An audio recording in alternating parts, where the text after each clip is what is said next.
নদীর এপার কহে ছাড়িয়া নিঃশ্বাস, ওই পারেতে স্বর্গসুখ আমার বিশ্বাস। The grass is always greener on the other side. ইংলিশে এবং বাংলায় আমরা এই প্রবাদ বাক্যটা নিশ্চয়ই অনেকেই শুনেছি। আমরা নিজেদের লাইফকে অন্যের লাইফের সাথে বড্ড বেশি কম্পেয়ার করে ফেলি।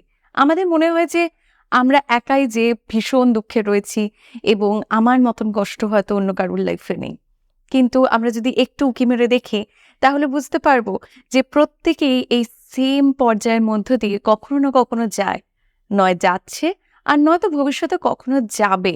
তার কারণ এগুলো আমাদের লাইফের এমন একটা পার্ট যেগুলোকে আমরা চাইলেই ইউটিউব অ্যাডের মতন স্কিপ করতে পারি না।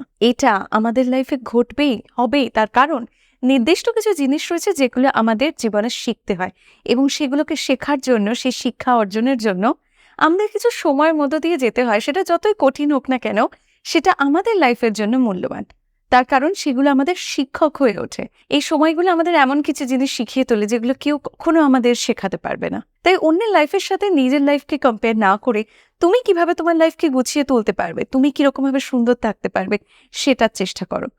অন্যের সাথে প্রত্যেকবার যখনই তুমি তোমার লাইফকে কম্পেয়ার করছো, তুমি অন্যের রিফ্লেকশন হয়ে যাচ্ছ, প্রতিবিম্ব হয়ে যাচ্ছ।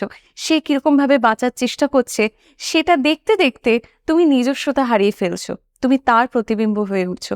তাই চেষ্টা করো নিজের ভালো লাগাগুলোকে আইডেন্টিফাই করার, নিজে কি ভালোবাসো, কি স্বপ্ন রয়েছে সেগুলোকে বোঝার। অন্যের সাথে তুলনা করে অন্যের জীবনে কি হচ্ছে সেইগুলোকে ভেবে নয়, নিজের সাথে বসে এই ডিসিশনগুলো আমাদের নিজেদের নিতে হবে। তাই চেষ্টা করো নিজের জীবনটাকে নিজের মতন করে ভালোবেসে গুছিয়ে বাঁচার এবং অন্যের সাথে কম্পেয়ার না করার।